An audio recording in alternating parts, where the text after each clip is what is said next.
사랑과 은혜 하나님 아버지 감사합니다. 매일의 삶을 지키시고 인도해 주시며 정말 우리에게 중요한 생명과 복된 삶을 우리에게 더하여 주셔서 날마다 하나님 앞에 나오게 인도해 주심을 감사합니다. 이 예배가 얼마나 귀하고 소중한지 다시 한번 깨닫게 해주시고 하나님 앞에 사는 것이 얼마나 중요하고 복된 것인가 또한 깨닫는 시간 되게 인도하여 주셔서 기쁨이 되게 하시고 감사가 되게 하시고 진정한 예배가 될 수 있도록 인도해 주시며 이것이 우리의 삶을 이끌어가는 복된 일이 될 수 있도록 인도해 주옵소서. 이 시간도 영광 받아 주시기를 원하오며 예수 그리스도의 이름으로 기도하옵나이다.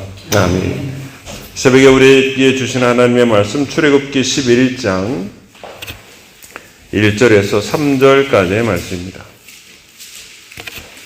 출애굽기 11장 1절에서 3절까지의 말씀 제가 읽겠습니다. 출애굽기 11장 1절 말씀입니다.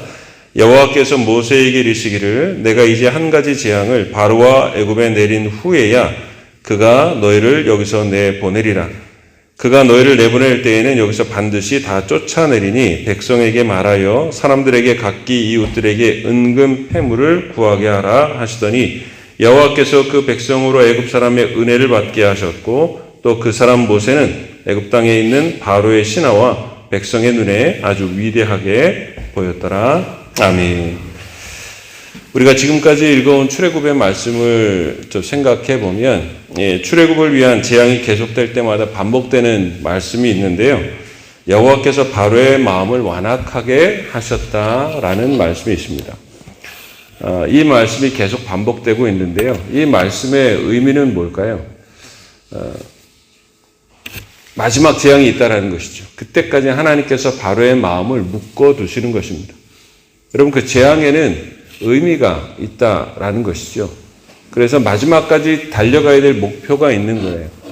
그래서 그 재앙이 마지막 이루어질 때까지 하나님께서 바로의 마음을 묶어두셨다라는 이야기입니다. 마지막이 있다라는 것이죠. 그리고 오늘 11장 1절에는 이렇게 이야기합니다. 내가 이제 한 가지 재앙을 바로와 애굽에 내린 후에야 그가 너희를 여기서 내보내리라. 무슨 말입니까? 마지막이라는 것이죠. 이번이 마지막이라는 것입니다. 이번이 마지막이고 그동안 묶어두었던 이유가 뭐냐면 그 재앙의 이유가 계속 되는데도 바로의 마음이 완악했던 이유가 뭐냐면 이 마지막을 향해서 달려온 것이고요. 이 마지막은 무엇을 위해서 있었던 것입니까? 바로 출애굽입니다. 구원입니다. 해방 때문에 있다라는 것이죠. 마지막 세대, 종말에 대한 이야기를 많이 합니다. 여러분, 근데 우리는 종말이 되면 지진이 나고 전쟁이 나고 난리가 나고 소문이 나고 그래서 어지럽고 힘들겠구나 라고 생각할런지 모르지만 그 마지막에는요, 여러분, 목표가 있습니다. 그 하나님의 구원이라는 것이죠. 그러니까 우리가 두려워할 이유가 없습니다. 오늘 출애굽에도 그러한 것이 나타나고 있다는 것이죠. 재앙에는 달려가야 될 목표가 있는데 그것은 구원입니다. 근데 그 재앙이 계속될 때마다 그것만 계속되는 게 아니에요. 마지막이 있다라는 것을 이야기해 주고 있습니다. 미래를 예측하는 것에 대해서는요, 요즘은 미래학이라는 게 있습니다. 근데 미래학이라는 것은요, 요즘에 여러 가지 자료들, 요즘 이렇게 되고 이렇게 발전해 가고 있으니 앞으로 이렇게 발전해 갈 것이다.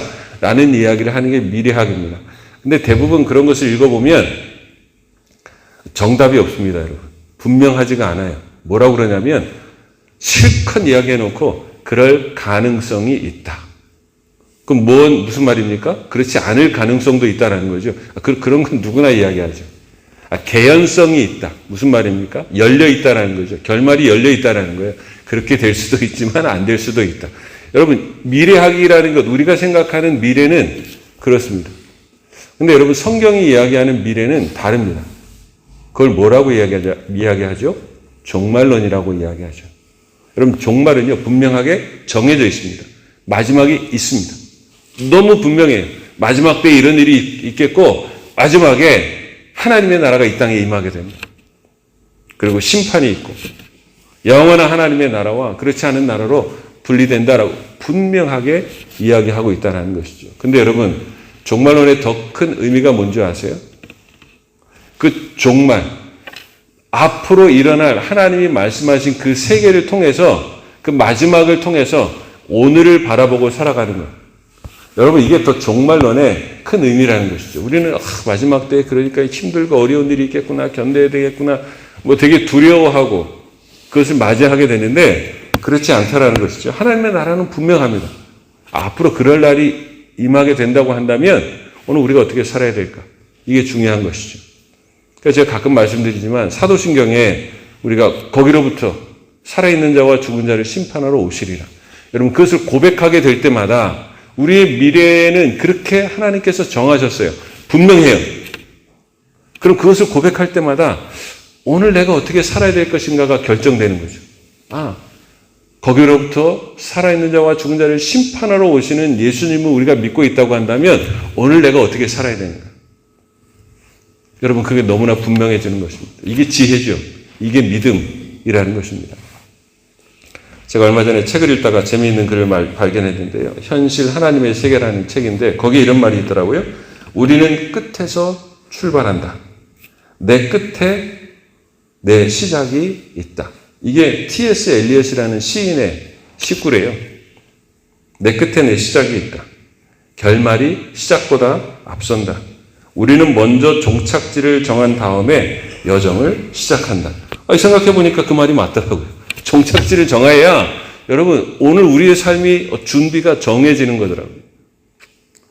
우리의 시작은 끝에 있는 거예요. 끝이 분명해야 오늘 우리의 삶이 분명해질 수 있다는 것이죠.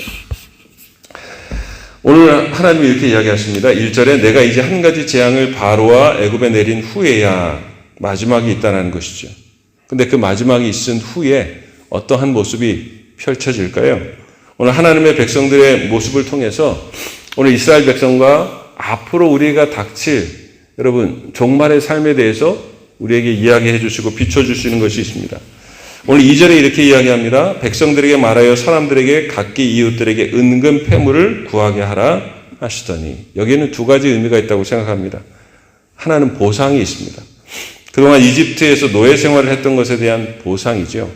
하나님께서는 우리의 수고도 보상해 주십니다. 때로 이 땅에서 그 보상이 다 이루어지지 않는 것 같지만 하나님께서 반드시 그 수고를 잊지 아니하시고요.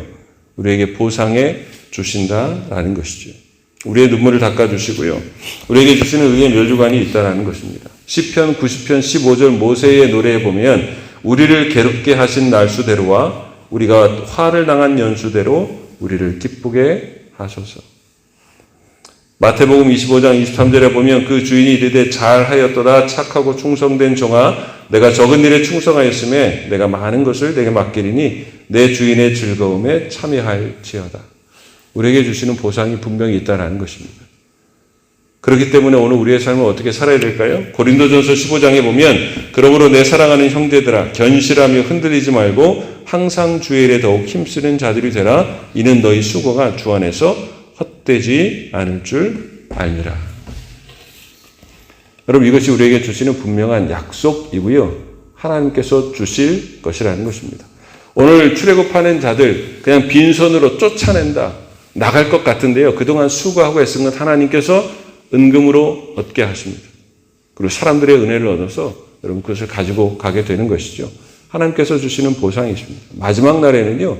그 보상이 있다는 것이죠. 우리가 오늘 기도하고 하나님 앞에 드리는 이 모든 삶, 이 은혜이긴 한데요. 여기에도 주시는 은혜가 있습니다. 당장 보이지 않는 것 같습니다. 그러나 하나님은 그것을 기억하고 계십니다. 어떤 것도 땅에 떨어지지 않습니다. 그것이 우리에게 주신 약속이고 보상이라는 것이죠. 또 한 가지는 여러분 전리품이라는 것입니다. 전리품은 뭐죠? 전쟁에서 승리할 때 얻는 것이거든요. 여러분 오늘 10가지 재앙은요. 이집트와 바로와 또 이집트의 신들과의 전쟁이라고 말할 수 있습니다. 하나님께서 승리하셨고요. 그 결과 이스라엘 백성들이 전리품을 취하게 되는 것입니다. 이스라엘 백성들이 직접 싸우지 않았습니다. 그러나 전쟁은 여호와께 속한 것이고요. 우리의 대장은 바로 하나님이십니다.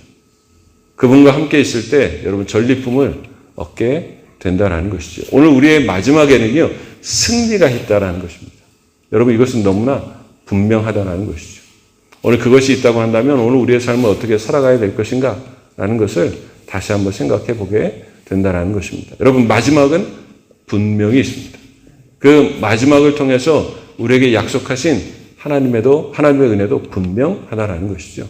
그래서 오늘 그 마지막이 있기 때문에 우리의 삶은 끝에서 시작합니다. 결말이 시작보다 앞섭니다. 종착지를 정한 다음에야 여러분 우리가 여정을 시작하게 되는 것이잖아요. 오늘 우리의 마지막이 있다는 사실을 깨닫고 오늘 우리의 삶 다시 하나님 앞에서 새롭게 하고 정비하고 믿음의 끈을 놓지 않고 이 땅 가운데서 승리해가는 우리 모두가 될 수 있기를 주님의 이름으로 축원합니다. 기도하겠습니다. 사랑과 은혜의 하나님 아버지 감사합니다. 끝나지 않을 것 같은 재앙은 반드시 끝이 있습니다. 끝나지 않을 것 같은 재앙은 지금까지 몰고 오신 이유가 있습니다. 그래서 우리를 두렵게 하고 망하게 하는 것이 아니라 하나님의 백성들에게 주시는 승리와 기쁨이라는 사실입니다. 하나님, 때론 우리가 지금 살아가면서 힘들고 어려운 일이 있을 수 있지만 우리의 끝은 분명합니다. 하나님 그 소망을 붙들게 하여 주셔서 오늘 우리의 삶을 믿음으로 살아 승리하는 저희들 될 수 있도록 인도해 주시고 우리의 믿음을 빼앗기지 않도록 인도해 주시고 뒤로 물러가 침륜에 빠지지 않게 인도해 주시며 시간이 지날수록 하나님 앞에 하나님 나라에 다가갈수록 우리에게 주신 믿음과 소망이 견고해지는 저희들의 삶이 될 수 있도록 인도해 주옵소서. 하나님 오늘 우리의 삶을 잘 정비할 수 있도록 인도해 주셔서 정말 잘한 착한 복된 종으로 하나님 앞에 살아갈 수 있도록 인도해 주시고 매일매일 주님 앞에 서는 연습 오늘 이 예배와 기도를 통해서 우리의 모습이 훈련되어지고 날마다 주님 앞에 서게 인도해 주셔서 마지막 정말 주님 앞에 서는 날 두려움 없이 기쁨으로 감사하며 주님 앞에 서는 복된 저희들이 다 될 수 있도록 인도해 주옵소서. 오늘도 수고하고 애쓰는 귀한 종들 삶 속에서 성실히 하나님 앞에 살아가는 사람들 주의 성령께서 함께하여 주셔서 오늘 우리의 삶이 어떤 의미가 있는지 깨닫게 인도해 주셔서 열심히 수고하고 애쓰며 살되 하나님이 주신 믿음과 소망을 잃지 않는 믿음의 백성들 되게 하여 주옵소서. 어렵고 힘든 자들에게 함께하여 주시고 오늘도 곳곳에서 또 믿음당 안에서 수고하고 애쓰는 자들에게 주의 은혜를 더하여 주시며 밥 한 끼를 통해서 위로를 얻고 돌아가는 모든 자들에게도 하나님의 은혜와 사랑이 넘치는 복된 역사가 있도록 인도해 주시옵소서. 오늘도 종일토록 붙드시고 함께해 주시기를 원하오며 예수 그리스도의 이름으로 기도하오나이다. 아멘. 하늘에 계신 우리 아버지, 아버지의 이름을 거룩하게 하시며 아버지의 나라가 오게 하시며 아버지의 뜻이 하늘에서와 같이 땅에서도 이루어지게 하소서. 오늘 우리에게 일용할 양식을 주시고 우리가 우리에게 잘못한 사람을 용서하여 준 것 같이 우리 죄를 용서하여 주시고 우리를 시험에 빠지지 않게 하시고 악에서 구하소서. 나라와 권능과 영광이 영원히 아버지의 것입니다. 아멘.